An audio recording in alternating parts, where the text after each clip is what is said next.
प्रेमी सज्जनों, आज इस घोर कलिकाल में जहां एक तरफ काम, क्रोध, लोभ, मोह का तूफान उमड़ रहा है, बाढ़ आई हुई है, वहीं दूसरे तरफ भक्तों की भी बाढ़ आई है। आज जहां आप देखेंगे भक्तों का जमवाड़ा है। लोग चाहते क्या हैं? अपना कल्याण, अपना उद्धार। अभी आपने देखा कुंभ के अवसर पर करोड़ों करोड़ों लोग जाकर डुबकी मार के आए। जो घर में शायद रोज ना भी नहाता हो ना, वो भी वहां भीड़ में पहुंच गया नहाने के लिए। लेकिन संगम तो आज भी है, पर अब कोई नहीं जा रहा होगा, खाली पड़ा है। गंगा आज भी बह रही है, आज कोई नहीं जा रहा होगा, क्योंकि भक्ति भी लोग देखा देखी करते हैं। 10 लोग जा रहे हैं, चलो हम भी चल रहे हैं। ये देखा देखी है। वो तो देखा देखी भक्ति का कबौन चढ़सी रंग, विपत पड़े पे छाड़ सी जो खिचड़ी भोजन। देखा देखी जो मार्ग है, इसमें मनुष्य अंत तक नहीं पहुंचता। और यह जो भीड़ है केवल हिंदुओं में नहीं है। आप देखो मुसलमानों को भी हज के कारण जब पहुंचते हैं तो अरबों की संख्या वहां पे पहुंचती है। हर साल करोड़ों लोग जाकर हज करते हैं। क्यों? जन्नत पाने के लिए। हिंदू करता है स्वर्ग पाने के लिए। भाषा का फर्क है, दोनों एक ही चीज है। लेकिन जीवन का उद्धार से मतलब है नरक से छुटकारा पाना। ये नरक है 84 लाख योनियां। समझ रहे मेरी बात? नरक और कुछ अलग नहीं है। नरक यही है, भेड़, बकरी, ऊंट, गधा, चिता, सिर की योनि में भटकना, इसी को नरक कहते हैं। इन योनियों से छुटकारा मिल जाए, नरक ना जाना पड़े, इसके लिए हम अनेक साधन लोगों ने अपनाया। जिसकी जैसी समझ है, अपनी समझ के अनुसार पूजा पाठ, जग, हवन, तीर्थ, व्रत, तपस्या सब लोग कर रहे हैं। लेकिन छुटकारा कब मिलेगा, कैसे मिलेगा, इस बात का ज्ञान समाज को नहीं है। छुटकारा पाने के लिए मात्र एक ही रास्ता है, केवल एक रास्ता है नरक से बचने के लिए, और वह रास्ता है आत्मज्ञान का। आत्मज्ञान के बगैर हम जितना जो कुछ भी करते हैं, ये सब के सब निरर्थक जाता है। सब के सब निरर्थक जाता है।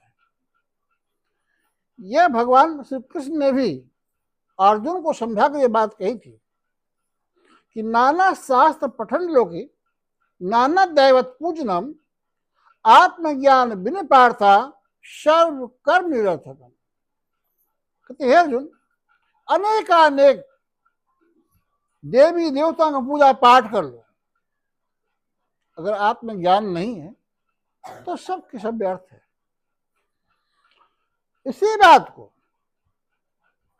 तुलसीदास ने लिखा कि राम नाम एक अंक है और सब साधन शून्य। अंक गए सब शून्य है, अंक रहे 10 गुण। एक तुलसीदास है, एक तुलसी साहब है, ध्यान रखेंगे। क्योंकि राम का नाम एक अंक है। हम जैसे एक लिखते हैं ना, अगर बगल में 1 जीरो लगाएं 10 हो जाएगा, 2 लगाएं 100 हो जाएगा, 3 1000 हो जाएगा, 10 गुना बढ़ता जाएगा। लेकिन हम 50 शून्य बैठा दें और बाएं तरफ कोई अंक ना हो, कोई कीमत हुई नहीं। कहते आत्मज्ञान को पाने के बाद अगर मनुष्य दान करता है तो 10 गुना वृद्धि होगी। अगर मनुष्य परोपकार करता है, सेवा करता है, तो बढ़ोतरी होगी। हर क्षेत्र में बढ़ोतरी है। यज्ञ है, सबसे श्रेष्ठ है ज्ञान यज्ञ, सबसे श्रेष्ठ है ज्ञान यज्ञ। जो आपने कर लिया है, जो हमने ज्ञान प्राप्त किया, वो ज्ञान यज्ञ है, सबसे श्रेष्ठ ज्ञान यज्ञ है, वो हमने कर चुके हैं। ज्ञान यज्ञ के बाद ही हृदय स्थित व्यापक ब्रह्म का साक्षात्कार होता है, दर्शन होता है। अगर मनुष्य को दर्शन हो चुका, एक बार ही हो गया है, तो अभी वह नरक नहीं जा सकता। ये हमारे सभी धर्म ग्रंथों का दावा है। मेरे को समझ में आ रही? नरक नहीं जा सकता, पर इसका अर्थ यह भी नहीं है कि मोक्ष की प्राप्ति हो जाएगी। इसका अर्थ यह भी नहीं है। इसका अर्थ यह है कि नरक से छुटकारा मिलेगा। रामायण में भी वर्णन आया कि जा सुनाम सुमिरत एक बारा नर उतरे भव सिंधु अपारा। अगर एक बार भी सुमरण किया है तो प्राणी भवसागर से पार है। और रोज आप करते हैं, हजार बार रोज करते हैं, जो कोई संदेह नहीं है, तो नैया तो भवसागर से पार है, अर्थात नरक से छुटकारा है। लेकिन जब तक भक्ति पूरी नहीं होगी तब तक आपको चांस मिलेगा। वह चांस है मनुष्य जन्म का। मनुष्य जन्म मिलता रहेगा। इसके बाद भी आप मनुष्य ही बन के आएंगे, क्योंकि भक्ति जब तक पूरी ना हो जाए तब तक आपको जन्म लेना पड़ेगा। बस समझ मारी।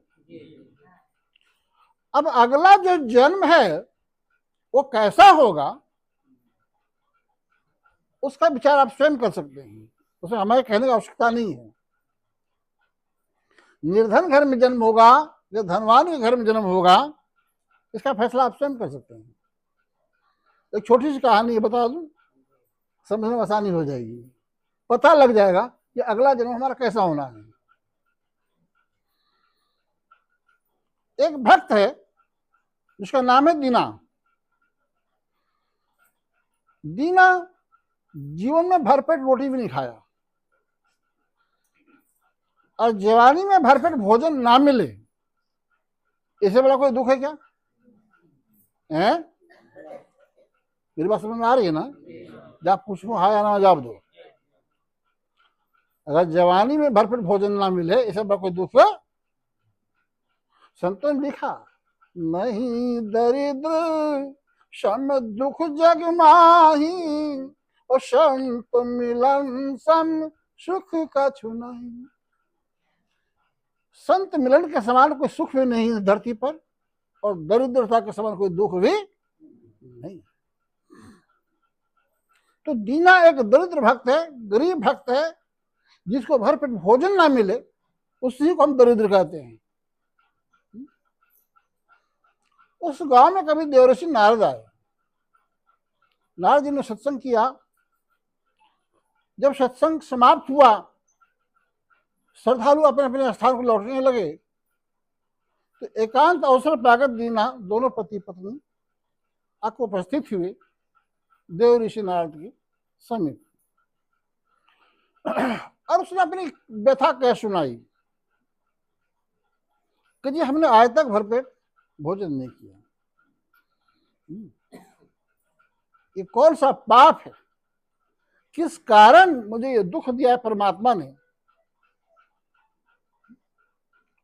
नारद को सुन के भी कष्ट हुआ, बहुत कष्ट हुआ। उसने कहा भाई इसका जवाब तो मैं अभी नहीं दे सकता, पर अवश्य इसका जवाब लेकर मैं आऊंगा तेरे पास। देव ऋषि वहीं से उठे और सीधे पहुंचे बैकुंठ, विष्णु लोग। भगवान विष्णु से सारी व्यथा कह सुनाई कि अमुक नाम का गांव है, उस गांव में दीना नाम का भक्त है, पर उसके जीवन में ऐसी संकट क्यों। तो देखो, ये आपने सुना है कि कर्मों की प्रधानता है ना, कर्म की प्रधानता है। और आज बहुत से लोग हैं जो कर्म पर विश्वास करते हैं। कर्म पर विश्वास करने वालों की संख्या आज भी बहुत है, लेकिन कर्म कहते किसे हैं इस बात का ज्ञान समाज को नहीं है। जितना कर्म मनुष्य करता है इतना कर्म पशु और पक्षी भी करते हैं। अगर मनुष्य अपने खाने के लिए धन का उपार्जन करता है तो चूहा भी, चिड़िया भी धन खाने के लिए, पेट भरने के लिए परिश्रम करती हैं, नहीं करते। शेर भी अपनी क्षुधा शांत करने के लिए परिश्रम करता है, उसको तो घर बैठे भोजन नहीं मिलता। रही अगर आप अपने बच्चों से प्यार करते हैं तो भेड़ बकरी कुत्ता बिल्ली तो देखो सभी अपने बच्चे से प्यार करते हैं। अगर आप अपने लिए घर बनाते हैं तो चूहा भी अपने लिए घर बना लेता है। खाना पीना सोना संतान उत्पन्न करना, संतान का पालन पोषण करना, ये हर जीव जंतु करता है, ये समान कर्म है। इसकी कर्म को कर्म नहीं कहा गया है। इतना कर्म तो पशुवत कर्म कहलाता है। ये इनसे हटकर अगर कोई कर्म किया जाए तो है कर्म। तो मैं कह रहा था दीना के लिए, जब दीना की व्यथा भगवान विष्णु से कह सुनाए नारद जी ने, तो भगवान विष्णु चित्रगुप्त को बुलाते हैं और कहा मैं दीना का फाइल लेकर आओ। जब उसको देखा कि उसकी फाइल, तो दीना बहुत बड़े धनाढ़ व्यक्ति था, अगले जन्म में बहुत बड़ा धनाढ़ था, लेकिन बुढ़ापे में उसको आत्मज्ञान की प्राप्ति हुई। जैसे बेंजू की जगह दो, उर्मिला थोड़ा जाग के बैठो, देखो उधर सो रही है, देखा तेरे बगल में। प्रेम से बोले श्री सद्गुरुदेव।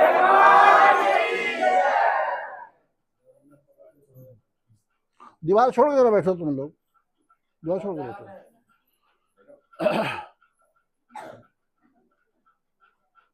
बुढ़ापे में उसको आत्मज्ञान की प्राप्ति हुई। जब ज्ञान प्राप्त हुआ तो उसने 1 रुपया दान किया था। 1 रुपया बहुत बड़ी चीज थी किसी जमीन में। कहीं भंडारे का आयोजन था और उसने 98 दान किया था। कहीं आश्रम में धर्मशाला बन रहा था, वहां 1 रुपया दान किया था। कितना हो गया? 2.5 रुपये। उसके बाद उसकी जीवन लीला खत्म हो गई, चांस आगे मिला नहीं। अब 2.5 रुपये जो दान किया, उसी 2.5 रुपये के ब्याज से उसको जीवन में खाना मिलेगा, तो कितना बढ़िया भोजन पाएगा भाई। भगवान विष्णु ने सारी बात समझा दी। नारद मुनि आए, आकर उन्हें सारी व्यथा कह सुना कि तुम्हारे जीवन में इस तरह का है। तो हुआ कि महाराज फिर आगे उपाय क्या है, क्या करूं? अगर मैं आत्महत्या भी कर लूं तो दुख तो दूर होगा नहीं। देव ऋषि नारद ने वही समझाया कि तुम 2.5 रुपये भगवान से मांग लो और पैसा बचाना मत, पूरे पूरे खर्च कर देना।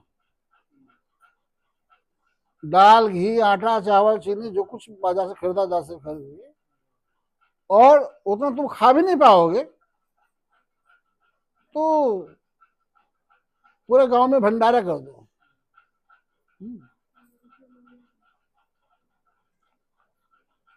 फिर आगे जो कुछ होगा वो तुम्हें समझ में आ जाएगी यह बातें। जब दोनों प्राणी भोजन के रात को विश्राम में करने चले तो भगवान से प्रार्थना किया, प्रभु 2.5 रुपये दे दो। जब आंख खुली सुबह तो बिस्तर पर 2.5 रुपये, बड़े खुश हुए। गए दोनों पति पत्नी बाजार, टोकरा भर के सब्जी आ गई, चावल, चीनी, दूध, घी खूब पर्याप्त मात्रा में भर गया। पूरा गांव की पार्टी हो गई। गांव के लोग लगे सोचने कि भाई इसने आज पूरा गांव को न्योता दिया है, कहां से इतना पैसा पा गया दीना। इसके भरपेट तो भोजन भी नहीं बांट पाता था, रोज शिकायत होती थी। तन में कपड़े नहीं, पैर में चप्पल नहीं, पर हुआ। एक कहावत कहते हैं, भगवान जब देता है छप्पर फाड़ के देता है। उसने सारे भोजन बनाया बड़ी श्रद्धा से, बड़े प्रेम से, और सबको भोजन कराया। बिल्कुल साफ हो गया, घर में एक दाना नहीं टिका। अब लगे विचार करने, आज तो कुछ मिलेगा नहीं, सिवाय भगवान से मौत मांगने लगा कि भगवान मौत दे दो, क्या करेंगे। लेकिन मौत मांगने से तो मिलता नहीं। सुबह जब आंख खुली तो बिस्तर पर 5 रुपए मिले। बिस्तर पर। दूसरे दिन 10 रुपया, तीसरे दिन 20 रुपया, बढ़ता चला गया। और एक घड़ी आई जो हजारों हजार आदमी रोज दीना के यहाँ भोजन करते थे। कहने का तात्पर्य,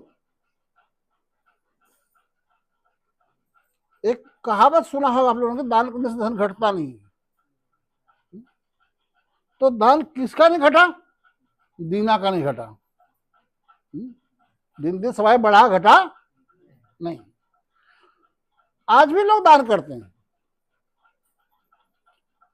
मंदिर में देखिए, अयोध्या राम मंदिर में इतना दान किया लोगों ने, इतना दान किया है, उसकी ब्याज से मंदिर बन रहा है, ब्याज से। चलिए, वह दान क्या आपके लिए सार्थक होगा? आपके लिए सार्थक होगा? कतई नहीं। चूंकि आपने एक जड़ को दान किया है, वह पैसा एक भवन निर्माण में लगा है, मंदिर निर्माण में लगा है, जड़ में दान है। दान हमेशा वहां दी जाती है जहां अपना कल्याण छुपा हो।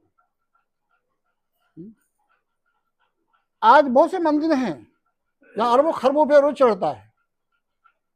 वह दान आपके जीवन को नहीं बदलेगा कभी।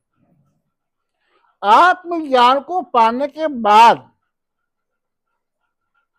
अगर आप दान करते हैं, अपने घर में आपने सत्संग कराया, 50 लोगों को भोजन कराया, वो दान चलेगा। आश्रम में आकर के भंडारा करवाए, वो दान आपका चलेगा, क्योंकि किसी के पेट में गया है, वो किसी के पेट में गया है। और उनके पेट में गया जो भक्त हैं। राक्षसों के पेट में तो नहीं गया ना, गया भक्तों के पेट में। राक्षस किसे कहते मालूम? सिंह वाले। क्या ऐसे राक्षस तो आपको दिखाई नहीं देंगे ना कहीं।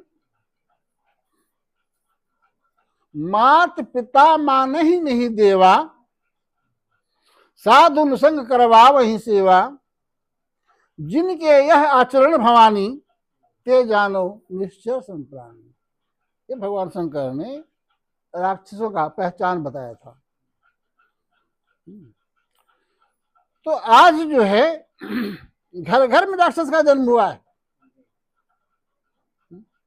क्या बच्चे लोग अपने माता पिता को भगवान मान की सेवा करते हैं क्या? आज के संतान माता पिता को देवता मान के सेवा करते हैं? नहीं करते। तो पहले ही खराब हो गया। जो माता पिता को ही देव तुल्य सम्मान नहीं करता, आदर नहीं करता, तो संतों की सेवा क्या करेगा? वो तो इनके पॉकेट में पैसा छीन कर चल लेना चाहेगा वो।